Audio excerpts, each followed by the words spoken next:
Sahabat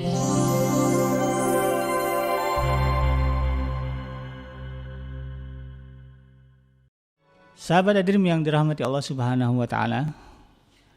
di dalam Al-Qur'an, di dalam surah An-Nur ayat yang ke-11 hingga ayat yang ke-26, Allah Subhanahu wa taala mengabarkan kepada kita tentang peristiwa yang kemudian peristiwa ini menjadi landasan bagi kita kaum muslimin pada hari ini untuk bagaimana menyikapi berita yang beredar di kalangan kita, atau peristiwa ini dikenal dulu di zaman Rasulullah SAW sebagai peristiwa hadisul ifki atau berita bohong, yang pada hari ini lebih relevan kita sebut sebagai hoax atau berita yang tidak benar. Sahabat hadirin yang dirahmati Allah Subhanahu wa taala, di dalam surah tersebut di ayat yang ke-11 hingga ayat yang ke-26, Allah Subhanahu wa taala menggambarkan kepada kita sebuah kisah dan cerita tentang bagaimana sosok Sayyidah Aisyah radhiyallahu anha yang kemudian beliau ditimpa musibah atau katakanlah bencana dalam bentuk fitnah, di mana kemudian fitnah ini mengancam kebersihan nama dari Sayyidah Aisyah sebagai istri Rasulullah SAW. Terkait dengan hal ini, bahwa memang kita harus mengakui di dalam kehidupan kita, di mana ada salah satu fitnah yang menimpa sebahagian dari kita dalam bentuk berita bohong, yang kemudian berita ini menimbulkan persoalan-persoalan yang sifatnya menyakitkan dan memberikan penderitaan kepada mereka yang menjadi korban dari tersebarnya berita bohong. Demikian halnya yang terjadi dengan Sayyidah Aisyah radhiyallahu anha ketika kabar bohong atau hadisul ifki ini beredar, dan kemudian qadarullah atas kehendak dari Allah Subhanahu wa taala, nama Sayyidah Aisyah kemudian Allah bersihkan, dan kemudian peristiwa hadisul ifki ini menjadi pelajaran bagi segenap kaum muslimin agar kemudian tidak terpancing isu atau persoalan-persoalan dan permasalahan yang disebabkan oleh datangnya sebuah berita. Bahkan Allah Subhanahu wa taala menegaskan, apabila datang kepadamu seorang yang fasik, orang yang tidak kita kenal kesikohannya di dalam beragama, lalu kemudian dia mengabarkan sebuah berita yang menyangkut kemaslahatan orang banyak atau berita apapun namanya, lalu kemudian berita ini ketika disikapi, maka kita harus menimbang dan mengingat dulu, apakah kemudian berita yang kita terima ini layak kita sebarkan, benar atau tidak dulu, lalu kemudian baru kita bertanya, apakah berita ini layak untuk kita sebarkan. Artinya Allah Subhanahu wa taala menghendaki kita kaum muslimin agar kemudian lebih bijak di dalam menyikapi berita yang datang kepada mereka. Karena bukan hal yang kecil atau sepele, karena berita bohong yang tersebar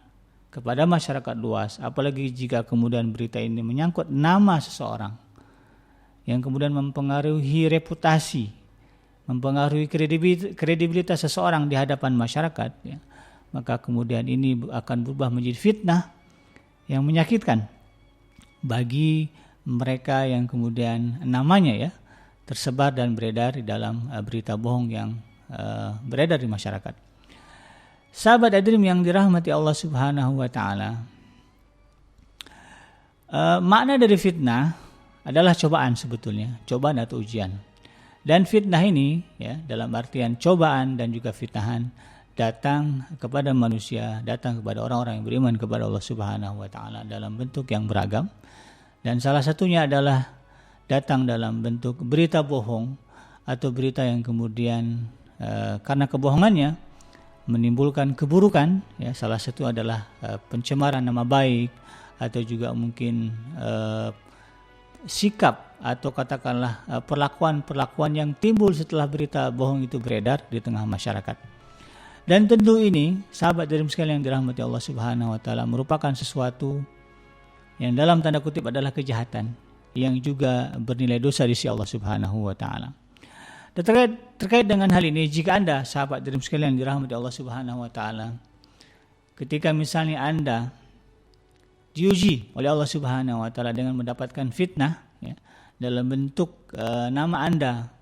atau katakanlah reputasi Anda terganggu, tercemar oleh berita bohong yang beredar di tengah masyarakat, maka hal ini kemudian kita harus sikapi seperti apa yang Allah Subhanahu wa taala ajarkan di dalam Al-Qur'an. Jika kita menghadapi fitnah seperti ini atau katakanlah hoax atau hadisul ifki yang beredar tentang kita di tengah masyarakat, maka sikap yang pertama atau bagaimana kita menyikapi hal tersebut adalah terlebih dahulu kita melakukan klarifikasi atau penjelasan kepada masyarakat terkait dengan kebenaran berita itu. Artinya kita tidak boleh diam, tetapi sebaliknya kemudian kita harus memberikan klarifikasi, kita harus menerangkan kepada masyarakat tentang hakikat kebenaran dari berita yang beredar di tengah masyarakat, apalagi jika kemudian berita itu nyata-nyata dan benar-benar memberikan dampak yang negatif kepada diri kita. Sehingga kemudian dengan klarifikasi yang kita lakukan, kita bisa menepis berbagai bentuk negatif yang kemudian bisa menimbulkan masalah kepada kita. Karena pada dasarnya sahabat hadirin sekalian, banyak orang yang terkena fitnah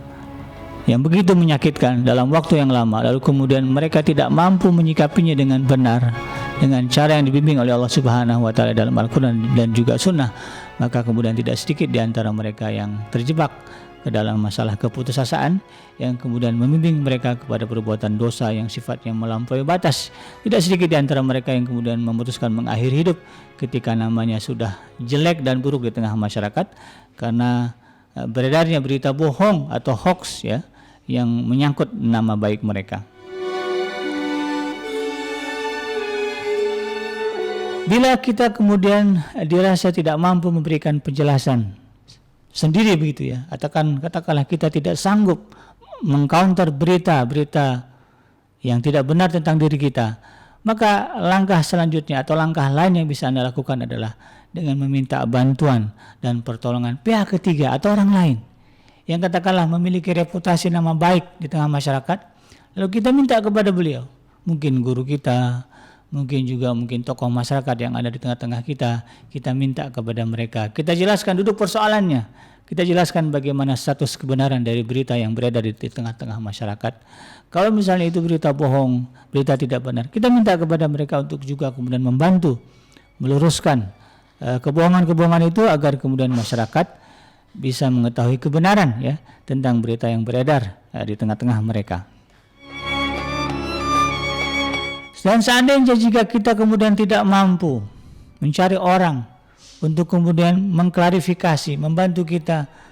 membersihkan nama baik kita atas berita bohong yang beredar di tengah-tengah masyarakat, maka kemudian langkah lain yang bisa kita lakukan adalah bersabar karena Allah Subhanahu wa taala. Bersabar tentu dalam artian yang benar, yaitu di mana kita aktif berdoa, aktif memohon perlindungan kepada Allah Subhanahu wa taala, aktif kemudian membersihkan diri kita dari berita-berita bohong. Ketika berita itu beredar tentang katakanlah sifat-sifat yang dianggap jahat, tidak baik dari diri kita, maka kita sikapi dengan justru meningkatkan kebaikan-kebaikan dalam diri kita. Inilah kemudian aktif di dalam makna bersabar. Kita tidak diam, kita tidak kemudian pasif menerima kejahatan-kejahatan atau katakanlah berita-berita yang beredar di tengah masyarakat. Dan yang paling jelas itu tadi kita berdoa kepada Allah Subhanahu wa taala, meminta pertolongan kepada Allah agar kemudian kita bebaskan, dibersihkan dari berita-berita dusta, dari fitnah-fitnah yang keji yang menyangkut nama baik kita yang kemudian tersebar di masyarakat. Karena memang dengan bersabar karena Allah Subhanahu wa taala, maka fitnah yang datang kepada kita akan berubah menjadi sesuatu yang kemudian akan mengangkat derajat kita, dan di sisi lain kemudian akan menghapuskan segala bentuk dosa dan kesalahan kita. Dan terkait dengan doa ini, sahabat hadirin sekalian yang dirahmati Allah Subhanahu wa taala, ada sebuah doa baik yang diajarkan oleh Nabi Allah Musa alaihissalam kepada kaumnya tentang doa bagaimana kita memasrahkan keselamatan diri kita kepada Allah Subhanahu wa taala dari gangguan orang-orang yang tidak suka kepada kita, orang-orang yang kafir kepada Allah Subhanahu wa taala, orang-orang yang zalim kepada manusia yang ada di sekitarnya. Karena memang pada faktanya banyak orang yang tega, kemudian mereka tidak memiliki perasaan, lalu kemudian mereka melimpahkan kejahatan, menyebarkan kejahatan di lingkungan yang mereka tinggali begitu. Terkait hal ini Allah Subhanahu wa taala mengabarkan kepada kita di dalam surah Yunus ayat yang ke-85 dan ayat yang ke-86 tentang doa yang sepatutnya, doa yang sebaiknya kita baca ketika kita mendapatkan musibah dalam bentuk fitnah. Doanya berbunyi, "Alallahi tawakkalna. Rabbana la taj'alna fitnatan lil qaumil zalimin wa najjina bi rahmatika minal qaumil kafirin." Yang artinya, kepada Allah kami berserah diri. Wahai Rabb kami, janganlah Engkau jadikan kami sasaran fitnah bagi orang-orang yang zalim, dan tolonglah kami dengan rahmat-Mu dari kejahatan orang-orang yang kafir. Maka doa ini ketika kita baca, mungkin ketika kita dalam keadaan susah ya karena fitnah, maka insya Allah dengan doa yang serius, dengan doa yang benar, Allah Subhanahu wa taala akan membebaskan kita, menyelamatkan kita dari penderitaan kita karena fitnah yang sedang terjadi. Mudah-mudahan bermanfaat. Tetaplah bersama kami di gelombang 1044 AM iDream Radio, Successful Muslim Family.